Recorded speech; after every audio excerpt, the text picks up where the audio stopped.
Thanks for coming. You are currently in the How to Fursuit Beyond the Con panel. For those of you who aren't quite aware of what that means, what we're trying to discuss today is basically how you can get out into the community as a fursuiter or someone who knows fursuiters and wants to help out and essentially give back to the community. Just sort of, or just have fun, either one. Frankly, there's two different ways to look at it. And that's about what we're going to get into. So I'm Aphinity. I'm the fursuit lead here. I'm also, just so everyone knows, who does all this wonderful stuff because I'm such a great person.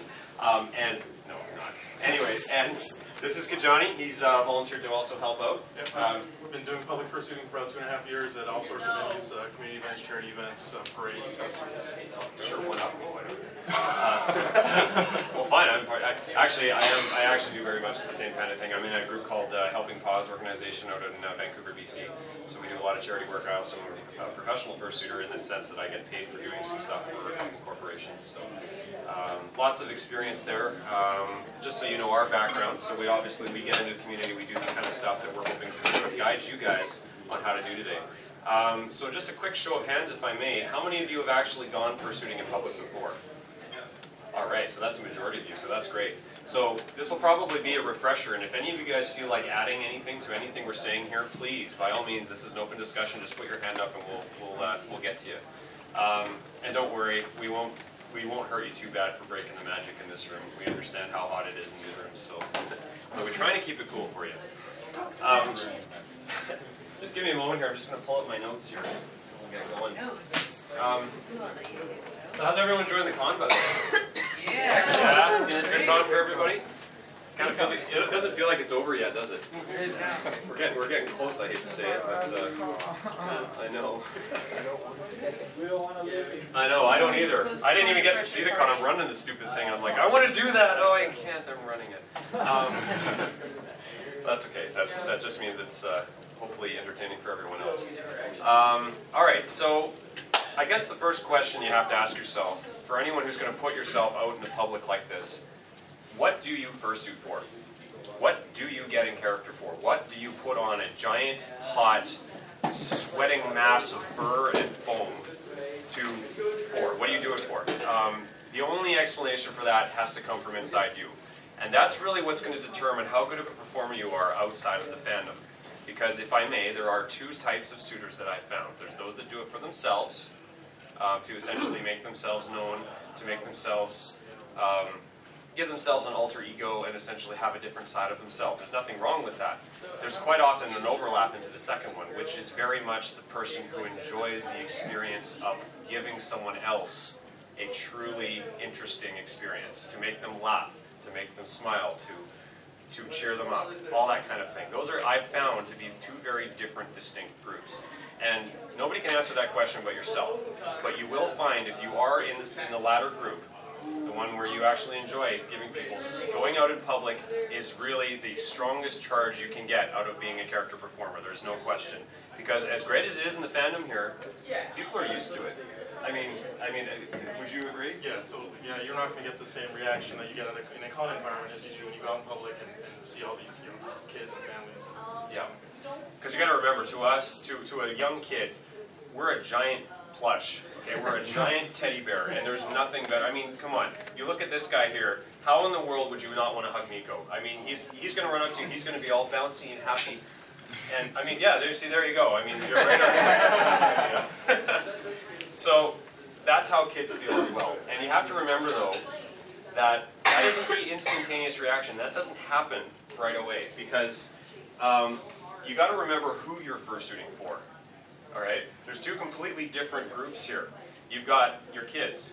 Those guys will love you no matter what. I mean, frankly, you could almost kick them in the face, and I have before by mistake. And they'll still love you. So you have to know who you're performing for, and it's very much a different subset of people. Like, if you're gonna try to categorize them, I guess you've got your kids, you've got your teens, you have your adults. The teens are dangerous, yes, but manageable. It's all about how you do it, and it's very much in how you perform. So this panel today is going to be as much a performance panel as it is anything, because that is actually a very key point in going out in public and doing this type of thing. We'll get into that a little later though. So remember who you're doing this for. Are you doing it for kids, or are you doing it for adults, or are you doing it for young adults? And how do you adjust your performance accordingly? So now the next stage of that is, where do you do this? Where do you go? Where do you go out in public? Where would you think you'd see a mascot performer? Public parks. Say again? Public parks. Public parks. Okay, that's a good one. Where else? Public festivals. Festivals, absolutely. Those are two great suggestions, and we'll carry them in detail later. Anyone else? I like to see whenever our town has like a Main Street parade or a street fair. Parades, absolutely. Parades are a great example. In fact, parades are one of those places you can go and essentially just walk on, and they will never even say a word. But we'll get to that in another. Come on in if you want. Just saying hi. So you got to think of ways. Those are all great suggestions. They all, of course, come with their challenges. But I think the king of all things is to remember that you can't just walk into any random place and start suiting necessarily. There's a checklist you absolutely have to follow. And I mean, I know you know this as well as I do. So we're kind of off to the side. Why don't we come in here more? We're center stage. There we go. I'll sit down. There we go. Yeah, that works. Okay, for example, like in your situation, I know you do a lot of community events, much like we do. I'm curious on how you go about doing that. How would you find a location, for example? Well, we do a lot of our fursuiting during the summer because every major city has some sort of festival or parade or something. So what you would do is you would contact the organizer for that. And what I would recommend is like maybe create a portfolio or something if they don't know you at all, which is usually the case. Like maybe if you've been out before, get some of your best pictures of you guys interacting in suit with other people, and show that to them and say, this is what we can add to your festival, and that'll really go a long way in helping you get in the door there. Yeah, that's a great idea. As I said, you can't just walk onto any public place. There are some exceptions to that. Now, things like public parks. You mentioned public parks.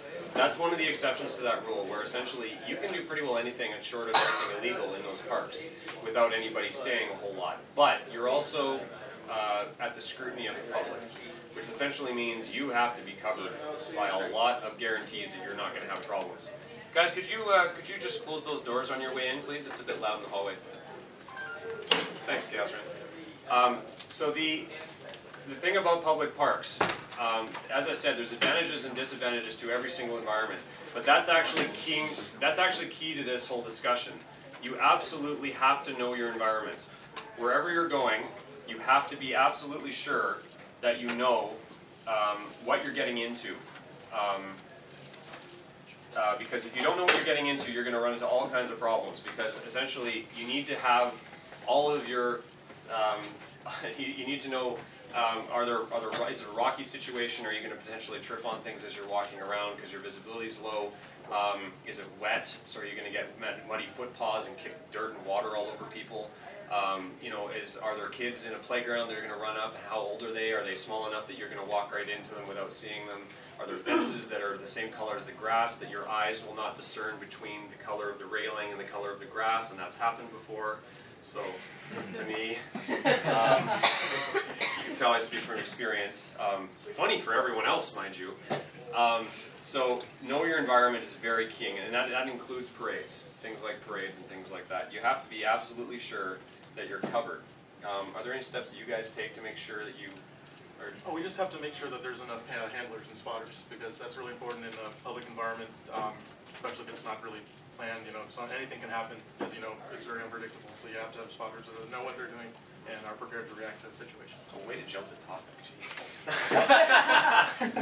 No, Kijani's absolutely, completely correct. Spotters are our best friend. And for all of you who missed the spotters panel, we did have a spotters panel on how to do that and what to look for as both a suitor and a spotter. Spotting is, without a doubt, there is no question, way more important than anything that we do as a performer. Your spotter is your lifeline. They are your eyes, they are your ears, they are your voice, and they are also your bodyguard. So you have to be absolutely, completely sure that your spotters are capable and available. Never, ever, I can't stress this enough, never go in public in fursuit without a spotter. Ever. And I mean, even a guy who's half drunk and unable to walk will be better than nothing, okay? And that's not a good thing to do. But I think the point is sound. Just try and get them prepped as well as you can. Let them know your visibility problems and things like that. And more importantly than anything, your spotter needs to know your exits.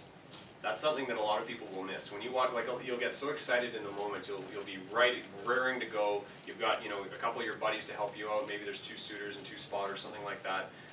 And you're ready to go. You're going to go into this park because there's a lot of people out there. It's a nice day. You're thinking, hey, why not? Let's go out there. So you walk into this park and you walk through the fence. And you walk in and suddenly you get mobbed by about 15 kids that start beating on you and hitting you and everything that you don't want to have happen. Exactly. It happens. If you don't think it happens, trust me. Wearing a cup is not a bad idea for you guys out there, believe me.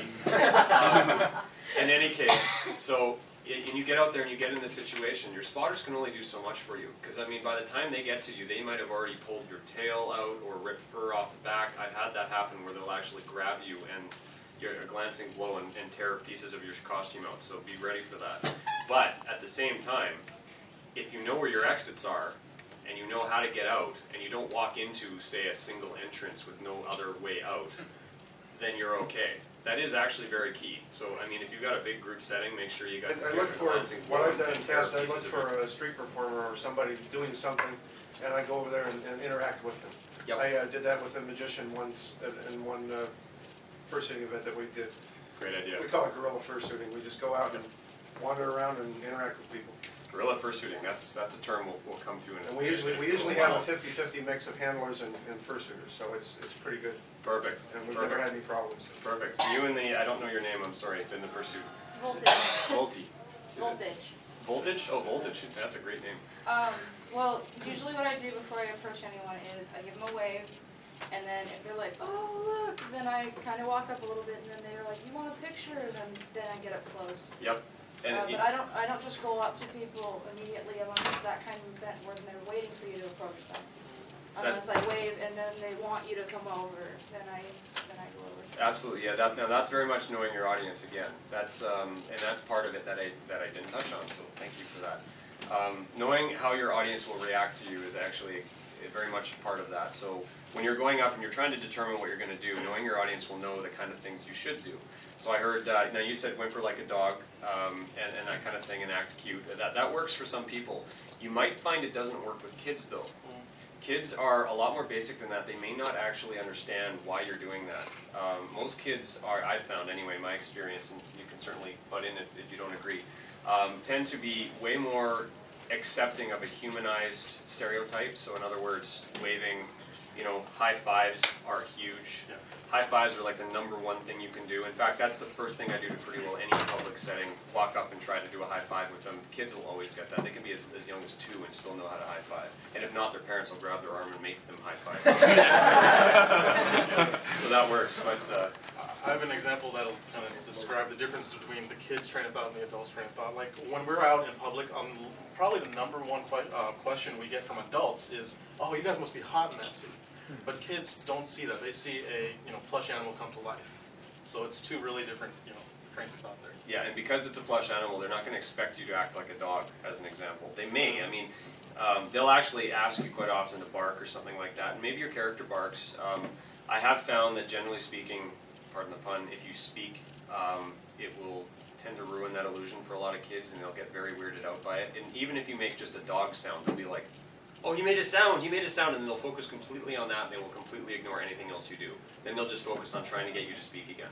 So it's probably best, and I know a lot of people break that rule when you're at fur cons, but it is generally a good idea, in my opinion, not to speak.